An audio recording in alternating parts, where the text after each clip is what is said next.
Ah, you obviously know Kung Fu. Hello, everyone. Rhee here. I'm a stunt coordinator, fight choreographer, and we just finished a movie called The Doorman in Romania with Ruby Rose, and it should be coming out in October. And hey, let's check this Kung Fu drive out.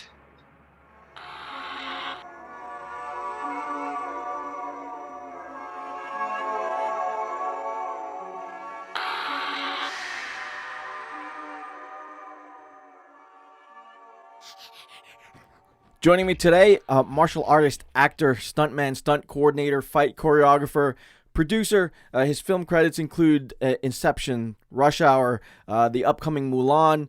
He's, of course, well known to a lot of martial arts fans as Dae Han in the Taekwondo classic Best of the Best. He's doubled the likes of Donnie Yen and Jackie Chan. Master Simon Rhee. Master Rhee, thank you so much for joining the Kung Fu Drive-In podcast today. Thank you for having me. It's great to have you. Before we get into everything, how are you holding up with all of this craziness going on? You know, you have two options. You could be happy or you could be sad.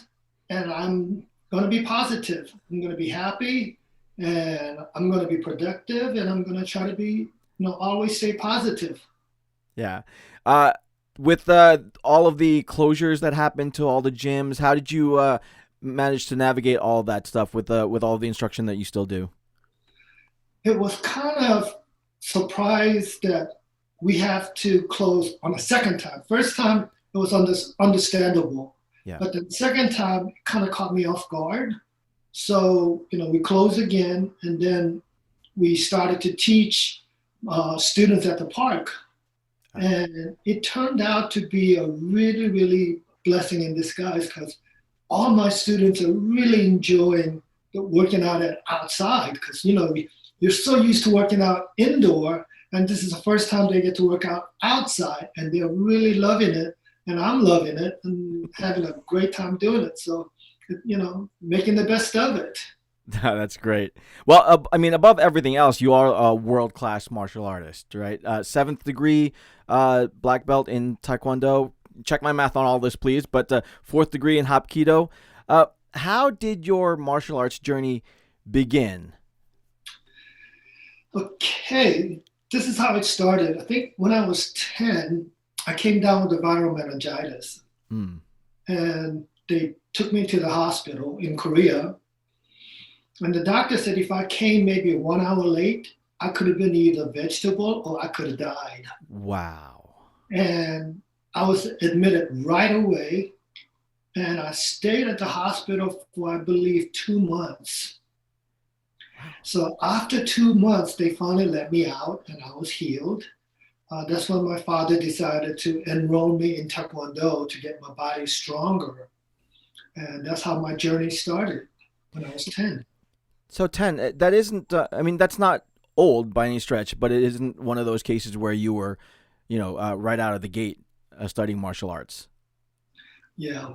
And the funny thing is, like, when I was sick, the doctor said the fever that was in my body, it went up to my brain, it was in my heart, it was in my spine, and it went to my knee, is what the doctor said at the time. So when I healed, I'm a righty, but I couldn't kick well with my right leg because normally if you're right-handed, you kick better with the right leg. So I had to learn how to kick with my left leg and punch with my right hand. So it was kind of like another blessing in disguise, I'm taking it positively. That's really interesting considering you're one of the greatest kickers ever. I was. Not after 2 hip replacement surgeries. Okay, all right, that's fair. Now, you were born here in the U.S., correct? San Jose, California. Okay, and then when did you go to Korea? So when I was 1, my parents wanted me to know my roots. Sure. And not too long ago, I posted a picture of my 12th great grandfather. He is a Admiral Lee Sun-shin, which is a Korean national hero. So my parents wanted me to know what kind of bloodline that I'm from. So they took me back to Korea so that I would learn that. I would learn how to read and write and learn the tradition of Korea. So once I learned all that, once I finished my 6th grade, that's when they brought me back. We immigrated back to the United States. Okay. Okay. Then when you started your training, who was your first teacher? His name is Master Lee Byung-ro. He passed away. Okay. But like, if you see a taekwondo practitioner with the big knuckles right here, Yes. he had another one on the finger here because he used to go around, hit on the student's head with his middle joint finger. And he had another big knuckle right there, I remember. That was my instructor. Okay. And then once you came back here, you studied under Master Jun Chong? So when I came here, I studied Hapkido under Master Murang Choi Okay. in San Francisco. And that's where I got my black belts under him. And then while I was in San Francisco, I've learned Hapkido. And then I also decided to take Wing Chun from Chris Chan. Wow. So Okay. to Wing Chun there. And then when I moved to Los Angeles, 1976, that's when I started to train under Master Jun Chong. Okay. So what drives your training these days? Because you've won a lot of titles. So what is it that gives you the purpose to continue with your martial arts training today? I want my students to be always motivated. And for me, when I was growing up, every time I had to go to class to take lessons, if you learn the same thing over and over and over, yes, you get good at it, but you also get bored with it. Sure. So I've always wanted to challenge my students. And to be able to do that, I have to have more stuff in my head to be able to give to my students, to keep challenging them. I've been teaching at the same location for 40 years now, Jeff. That's impressive. And reason why I could do that is because I'm keeping my students.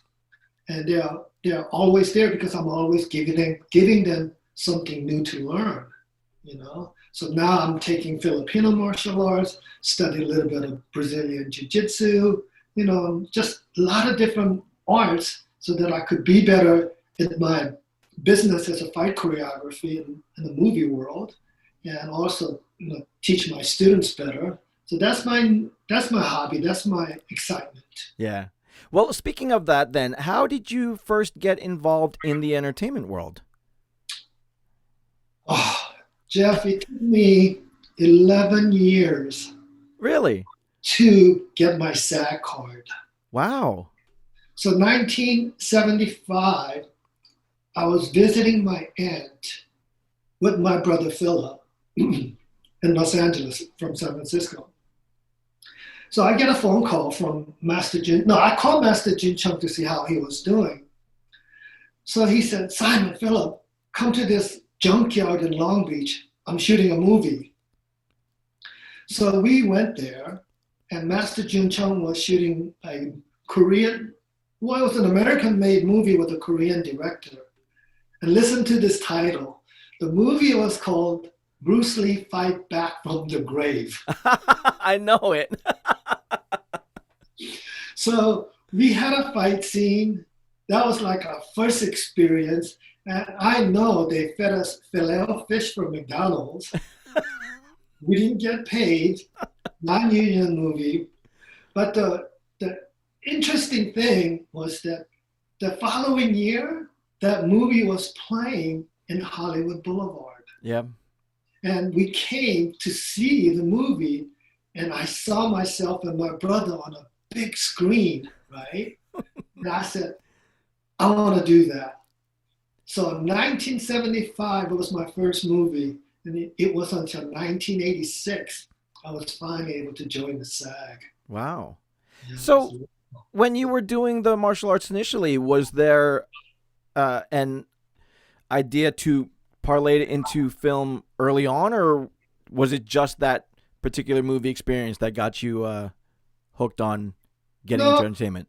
watching Bruce Lee movies and Sure. knowing, hey, I could do those kicks. And I've always wanted to do it, but moving to Los Angeles in 1976, I didn't know anybody. Sure.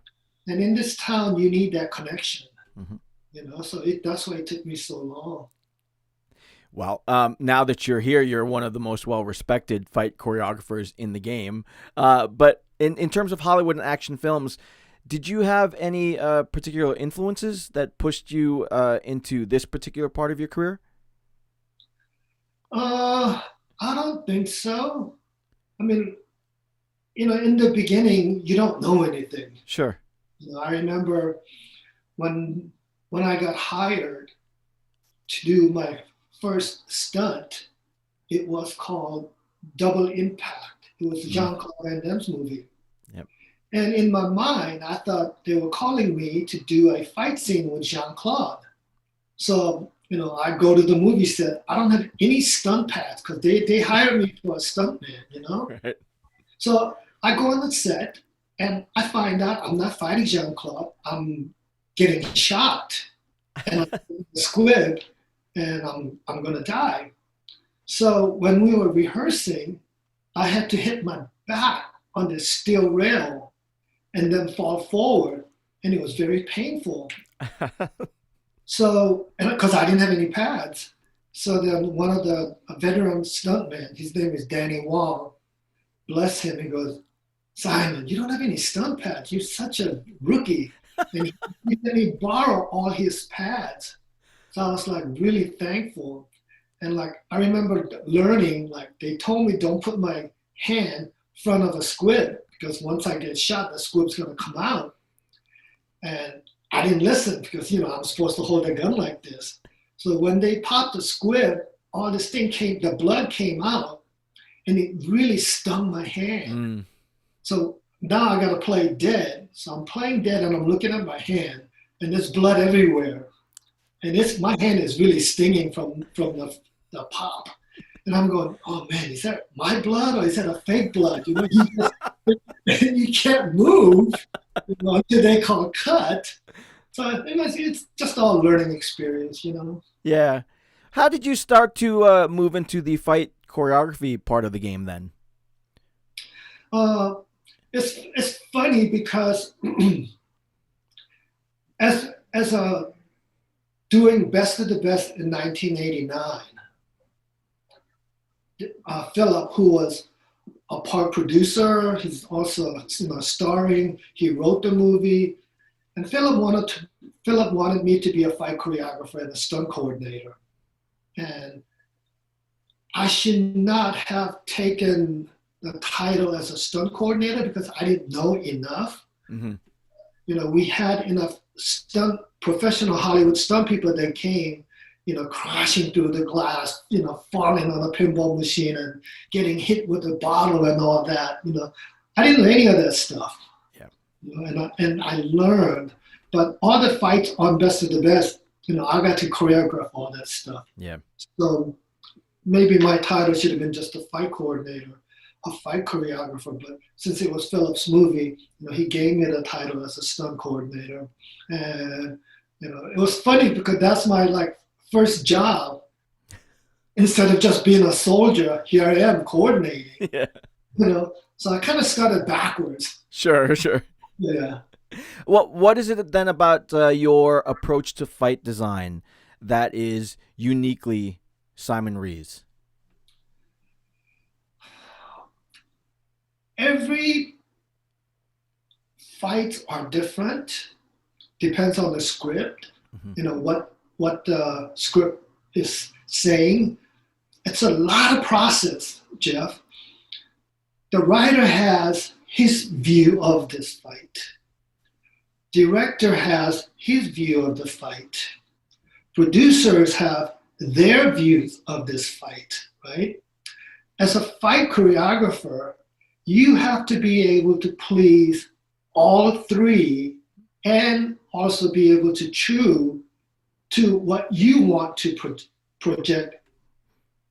I got hired as a fight coordinator on Terminator Genesis. Mm-hmm. It's like a Terminator 5.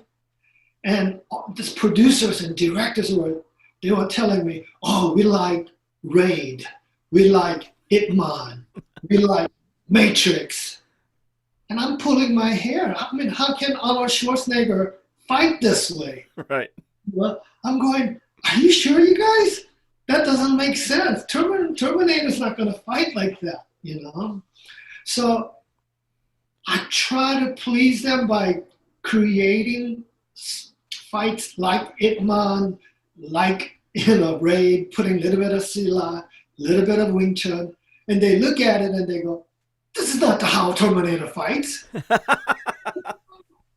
what I was trying to tell you guys, So we had to change everything around. So it's not really easy. There's really no one way. You just got to be able to, make sure that everyone is happy with what you choreograph. And, like if director doesn't like this, you have to change some things. And so you just got to be really flexible. I think that's where I'm good at. Yeah. And some of the fight choreographers that I know, they hate to change things.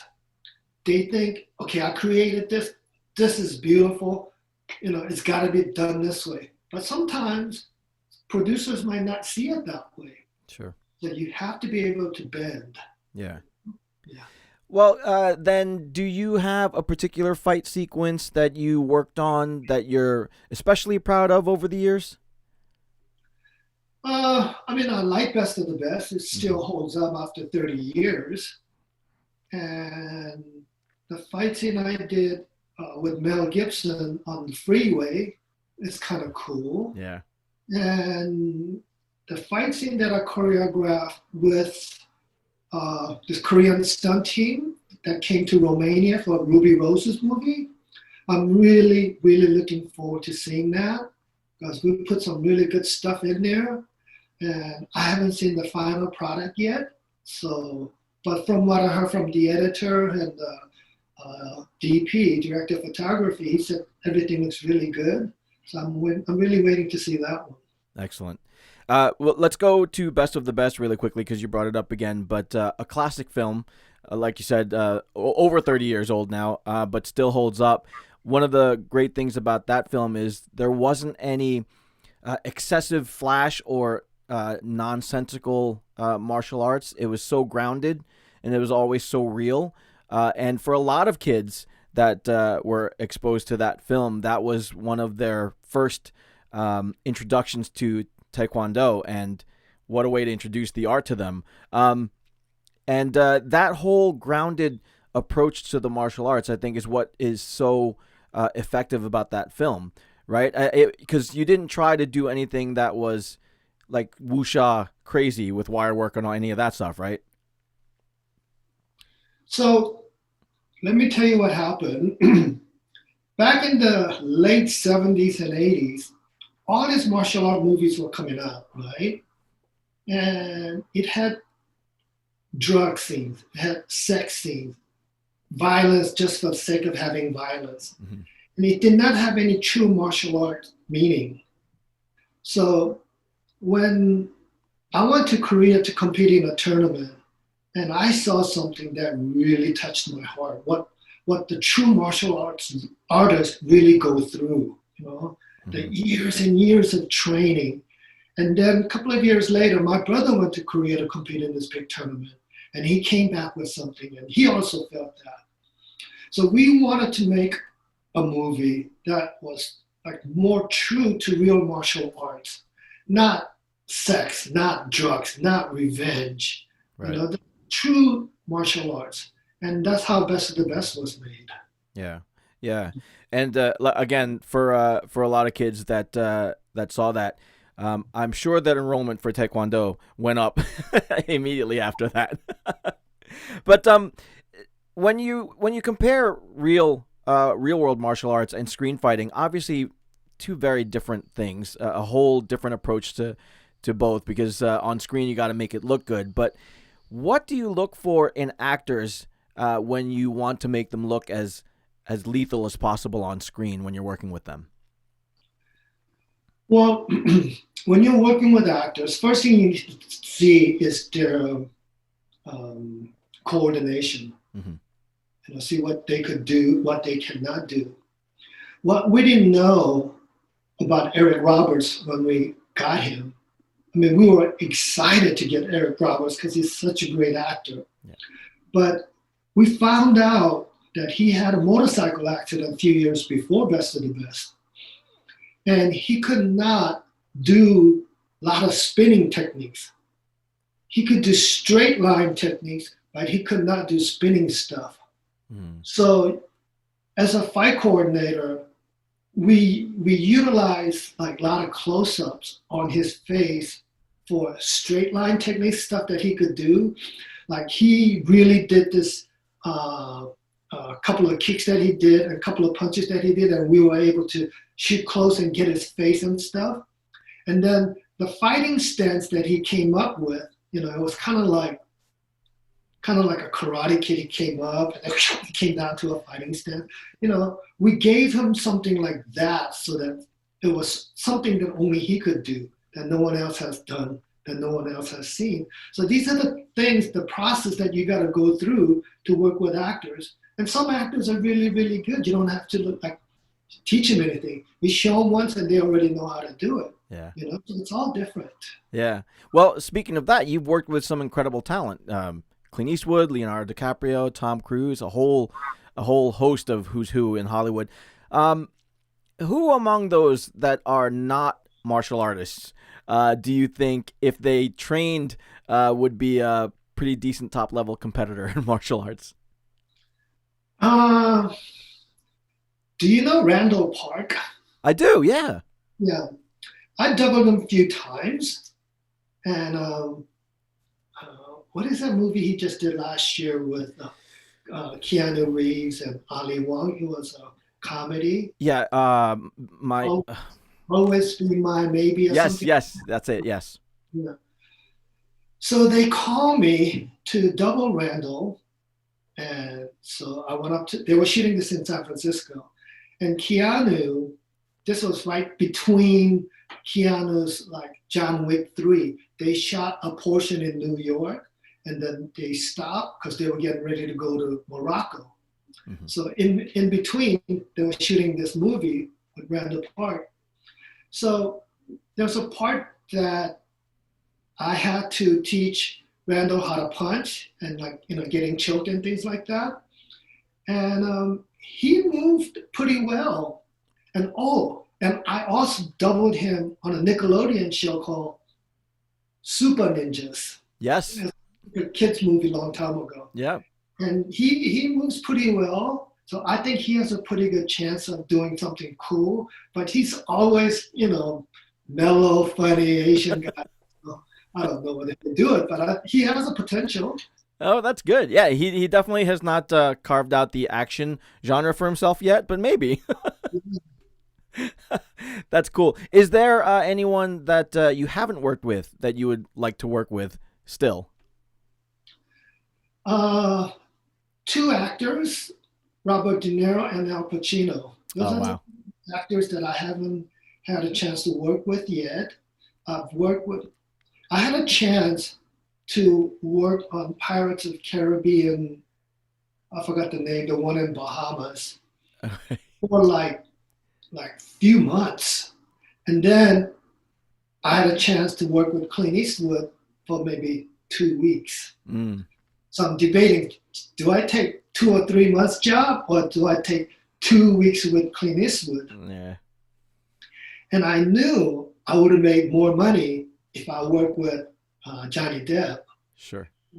Clint Eastwood's been always my idol, my hero, man's man, Dirty Harry, spaghetti western. I said, and I don't know when Clint Eastwood's going to pass away. He's getting up there in age. Yeah. So I said, you know what? I'm going to work with Clint Eastwood. Yeah. And I'm glad I did because I got to go to Iceland. And I set my body on fire as a Japanese soldier on Flags of Our Fathers. Right. And I won the World Tourist Stunt Award for that fire burn. So I'm glad I did, even though I made less money. Yeah, but what an experience. Yeah. Then, speaking of training with you in particular, you still continue to teach. What is the enthusiasm for learning martial arts like nowadays? Because it's a different time. So, what is it like with your students? Uh, what I teach my students, Jeff, is once I tell them what martial art is about, okay? Let me ask you, what's the meaning of martial art for you? Martial arts to me is doing the things that I need to make myself better, stronger, smarter, faster, whatever. But that requires putting in the time and the effort and the sacrifice to do the things that I need to do to get to where I want to be. Mm-hmm. Okay. This is what I tell my students. Let's take the part of art, martial art. Mm-hmm. Martial art means military art, right? Mm-hmm. So when you go to the art part, when I first saw Michael Jackson do a moonwalk, you went, "Whoa, what was that?" Right. Like, it moves you. Like when you go to Louvre in Paris and see Mona Lisa, and you go, "Oh wow, that's Mona Lisa." It kind of moves you. Mm-hmm. To me, that's an art. Yeah. So when I tell my students, when you're doing a martial arts, you have to be able to do it so well that it moves people. Mm. Okay. And another thing that I teach my students is like when they come in, I said, you guys, you're not bowing to the flag and you're not bowing to me because I'm a black belt and I'm better than you, because I'm 7th degree black belt. I tell them, we're a human being. And if I teach you nothing but how to fight, it's in our nature to become aggressive. Mm-hmm. So by teaching you how to bow, by teaching you how to be humble, by teaching you how to say yes, sir, no, sir, thank you, sir, it humbles you. So it's just like yin and yang. You learn how to be strong, but you learn how to be soft. So that makes you a complete martial artist. So that's my philosophy of teaching. So I teach them how to be strong, teach them how to be soft. I teach them the part about the art. So once they understand what I'm trying to teach them, I think it's much easier and everyone understands. And I think that's why I've been so successful. Yeah. Well, you've certainly been successful. What about on the entertainment side of things? What is your take on how martial arts is being represented in entertainment? Because again, it's a different set of filmmakers are out there now. They have different ways of depicting action. Best of the best is one way to do martial arts in cinema. What is your take on how it's being put out there nowadays? There are a couple of different things that I feel. You know how in the movies, if you do one thing, you want to top it, make it even better. Sure. And you want to make it even better and better and better. And sometimes, like, the violence part is what gets to me. Mm-hmm. I look at it and I'm going, ooh, is that really necessary for, all the kids right nowadays, they play all these video games and they just kill these people in computer games like it's no big deal. Right. So those kind of things bothers me a little bit, as far as like entertaining people using martial arts, I like it. Just don't go too crazy with the violence. Yeah. Like Atomic Blonde. I thought it was cool. Like John Wick's fight. Some of it is cool, but some of it is like over the top violence. Sure. So I don't know. I mean, some people find it entertaining. I don't. Mm-hmm. I mean, I like the fight part, but like, when you have to stab a pen through the person's eye and things like that, it's like, oh. Maybe I'm just an old-fashioned. I don't know. Well, I mean, I have 3 young girls, so when I try to get them interested in some of the films I'm watching, I have to stop and think, well, no, I can't, because there's a lot of eye gouging and split brains here. So, Exactly. but is there anything out there now that you would point to and say that's a good depiction of it, and I hope they do more like that? My friend Sam Hargrave did a movie called Extraction that released on Netflix not too long ago. Fantastic, yeah. Yeah, it was a very good movie, and I had a chance to work with Sam on Birds of Prey. Cool. And, really down to earth person. And I think my brother had a project that he was thinking about working with Sam. So I hope one of these days that happens. Great. Yeah. And before we start to wrap it up, there were talks a while ago about potentially rebooting Best of the Best. Is that still on the table? Yeah, the people really, really want to see this. Yeah. So my brother's definitely talking to a few people. Right now, because of this situation and pandemic, it's not it's not a good time to get this thing off the ground, but it's the interest is out there. People really, really want to see it. So my brother's talking to a lot of producers, and I hope it happens soon. Yeah. Let me go really quickly to your training nowadays. What do you do personally every day to keep yourself flexible and moving? Do you still have a training regimen? I try to do about 100 push-ups and about 300 sit-ups every day. Wow. And, in one shot? No, not okay. sets, Yeah.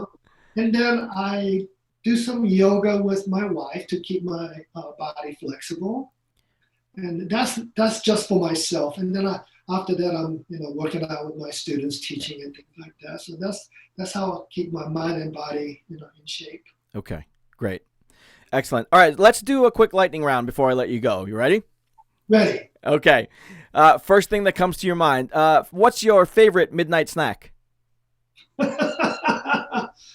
Oh boy, ramen. Ramen, really? Okay. Lets me have it. A lot of sodium in some of those. Yeah. Okay, if you weren't a martial artist, you would be a... Ooh, well, I wanted to be a lawyer, believe it or not. Wow. Off a little bit. Excellent, excellent. All right, other than martial arts, your favorite form of exercise is? Golf. Nice. What's your handicap? Ooh, I'm not a good player. Okay. 24, I guess. Are you better with the driver or with the irons? Irons. Nice. Me too. I can't break 100 yet, so. I could once in a while.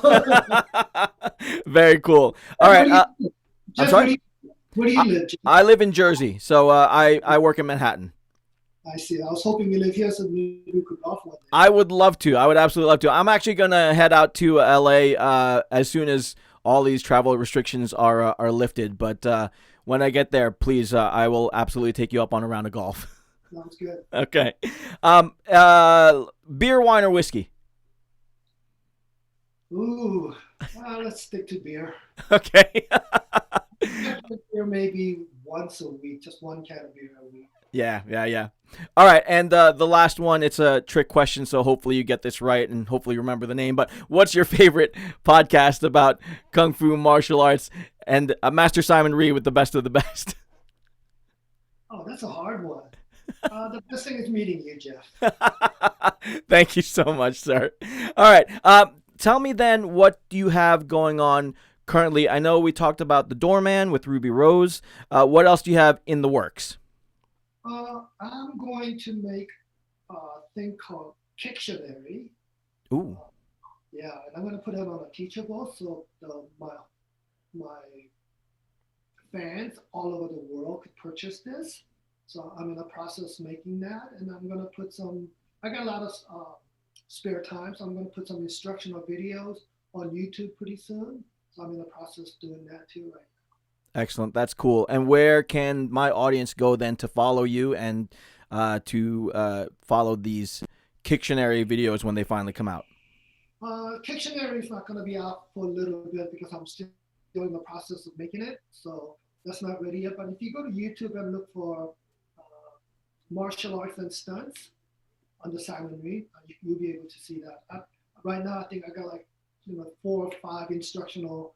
It's called hybrid punching style. It's like mixing taekwondo leg work and like boxing hands. So it's a little different. And I made it simple. It's like a minute and a half long because they said the people's attention span is 89 seconds. So it's like minute and a half. And it's very simple, and it's for everybody. I didn't want to make it, super hard. I wanted to make it easy for everyone to just learn how to do it. So yeah, go to YouTube and check it out. All right, excellent. And I will put all of those links in the show notes. Master Rhee, thank you so much for taking some time out to talk. You're very inspirational, and the films that you've made have all been excellent. Best of the Best is still one of the best fight films out there, and I hope that reboot happens. I hope to see you involved with it heavily. Best of luck with everything. Stay safe out there, and let me see if I get this right. 감사합니다. 천만해요. Perfect. What nationality are you, Jeff? I'm Filipino, but my daughter is a big K-pop fan, so that's the only way that I am introduced to the Korean language. Salamat, Jeff. Oh, nice. Thank you so much. Listen, best of luck and stay safe, and I hope to see much more of you in the future, and I'll be sharing this with my audience, and you're well known already, but continued good luck with everything, sir. Great. Thank you, Jeff. Be safe. Talk to you soon. Poison Clan rocks the world.